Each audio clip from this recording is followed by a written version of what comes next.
Good morning, everyone. It's a beautiful day here today compared to yesterday. I met some of my neighbors when I went out for my walk, and they were saying the same thing as me. The weather yesterday was weird. But today it's nice. It's still windy, but it's nice. The sun is out and the skies are beautiful and blue. Let's see if I can show you my window. Let's see.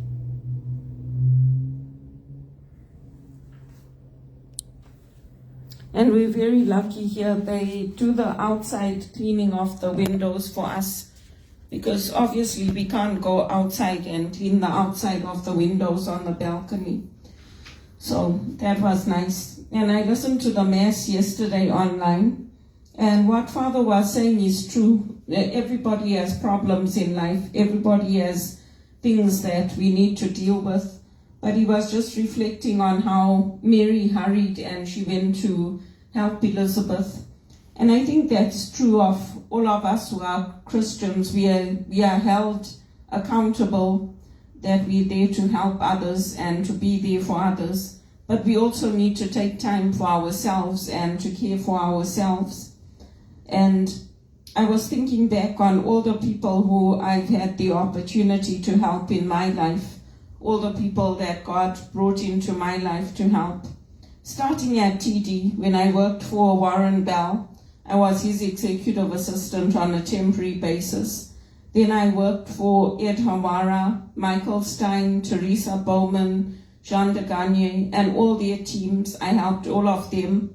I helped Sam Jerry's, I helped Tom Wadden, I helped David Barron's, I helped Sam Jerry's, I helped Tammy DeRush, and then when I moved on from there, all the contract roles that I helped people in, I worked through Quantum at Branksome Hall. So I helped the heads of the schools and the deputy heads. I worked in the reception. I helped the children.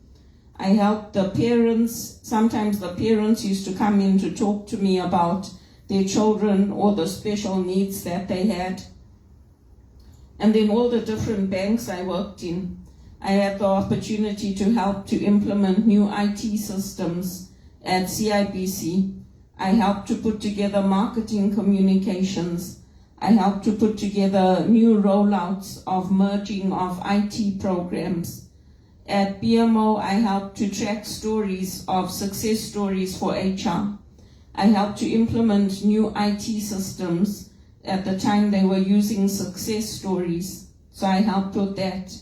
And then I helped the team to have monthly meetings and to track the deliverables. At CIBC, I helped the team there with the rollout of new IT programs as well. And then at BMO, I helped with anti-money laundering, and I helped all the teams there. So I was working under Jason Peel's team for capital markets, but I was reporting into different directors underneath that. And I also helped the team in the US. Then when I worked at HSBC, I helped Michael Carter and his team. And I had a team under me that reported into me from the UK, Vancouver, and Toronto. So my life has touched many other people's lives, and I've helped many other people in my work, not only with doing a good job, but also with my personality, with being caring, with being compassionate, with being somebody who takes pride in my work, with being somebody who is reliable and punctual, with being able to learn new skills. I've helped a lot of different people in my life. Leaving the family out of it, I'm just talking about people in the community. I've helped newcomers to Canada. I've helped people in the church with my donations. It might only be $2 or $5 sometimes.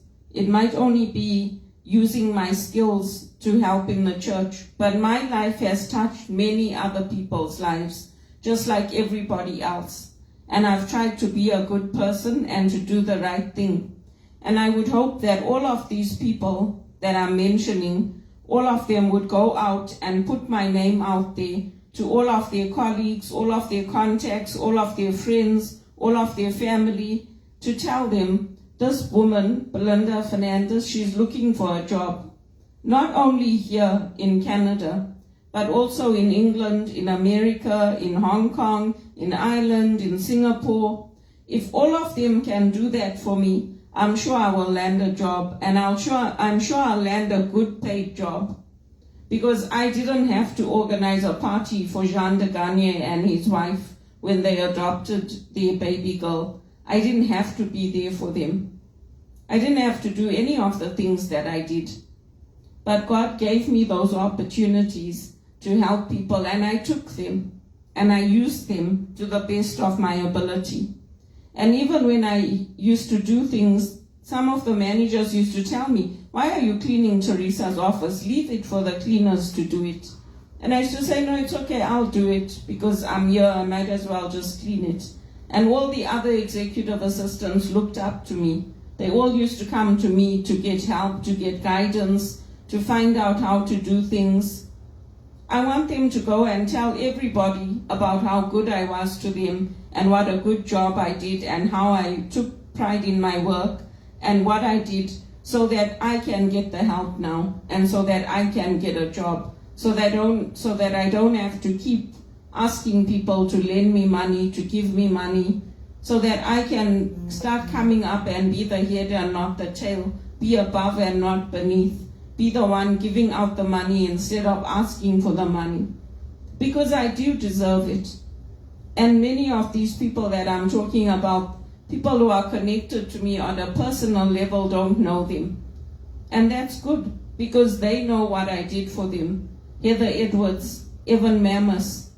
I told all of them what happened to me when I went through the harassment case, when I went through the police case. I told all of them what was happening, because it doesn't just touch my life, it touches all of their lives, and it touches all of their families too.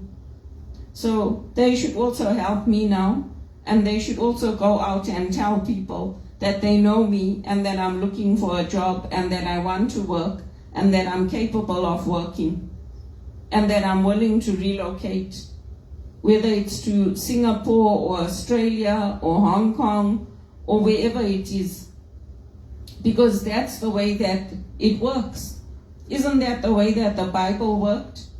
Through the oral tradition, the stories were handed down and they were passed on through the generations, and that's how it stayed alive until it went into print. And then now all of us can read those Bible stories about Jesus. I did a lot. Everywhere I worked, I took care of the students. I had to organize the student trips. I had to make sure that we had the parental sign-off for them. I had to make sure that they were okay in their classrooms. I had to make sure that when we did the drills for the lockdowns, everybody was there. So I did a lot in all of my contract work, in every job that I held. Even the team in the UK, when I worked at HSBC, they liked me. They liked reporting into me. They liked having me as a manager. When HSBC let me go, my team cried. They're like, "Why are they letting you go?" I said, "Well, I don't know what to tell you." So that's how it goes.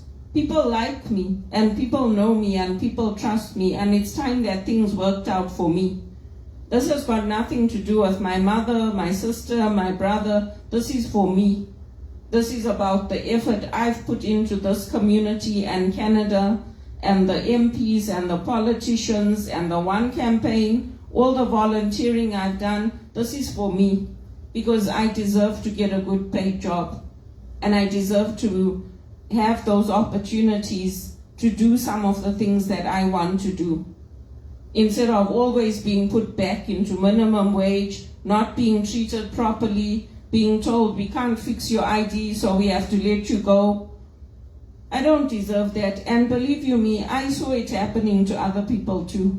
"Oh, we can't fix your ID, so we have to let you go." Since when?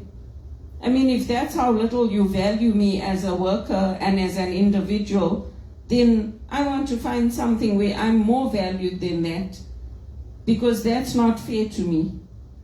It's not fair to people who put the work in, who do the work, and then when it comes to payday, when it comes to promotions, when it comes to getting those good paying jobs, nobody thinks of us. That's not fair to us.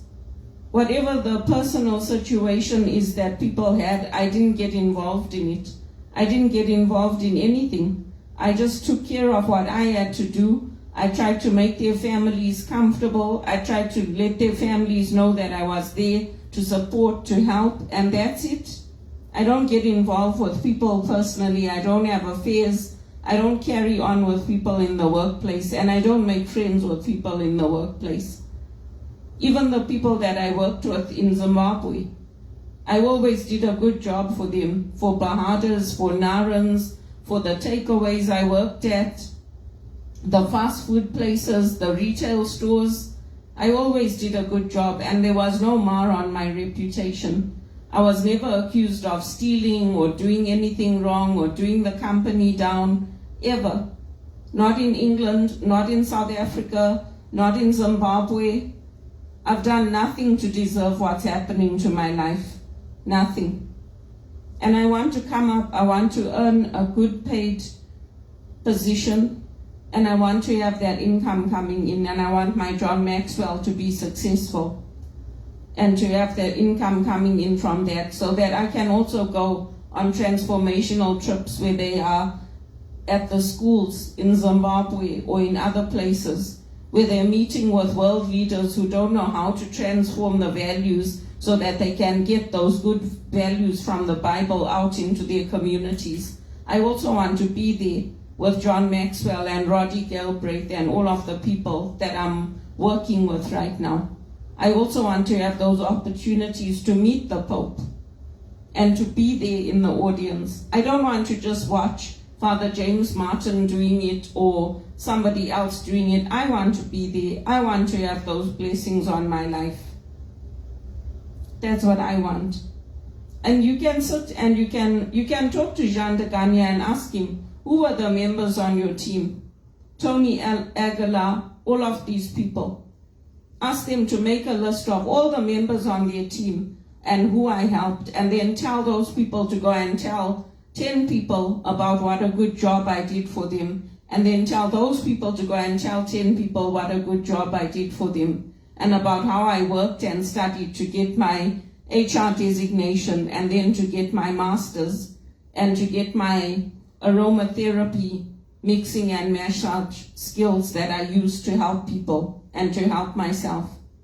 That's what I want to happen for me. Because this thing of everybody going around making fun of me, pointing out all the bad things I did, it has to stop. Because everybody makes mistakes, not just me.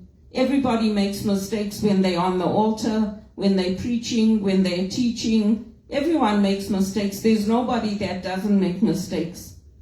There's no one in this world. If you are perfect and you've never made a mistake, good, more power to you. But I've never done anything to warrant what is happening to my life in Canada. Never. And if Rona Ambrose wants to meet with me and talk to me, I'll talk to her. I'll tell her.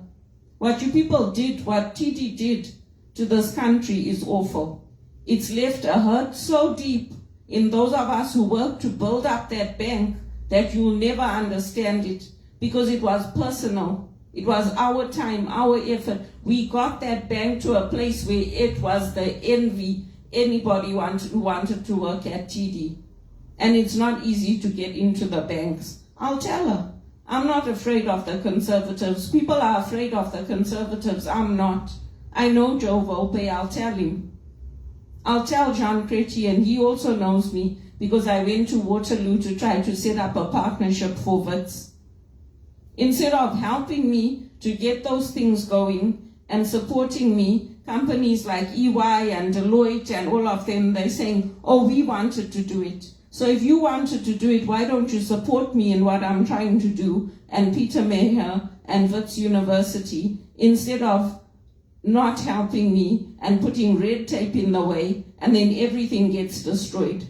Try that for a change. Maybe it will help you.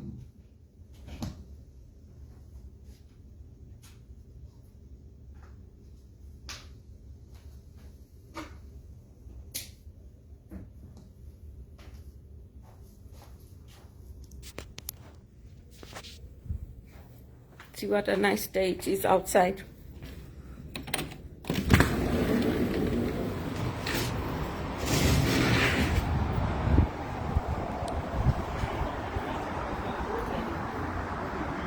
Compared to yesterday.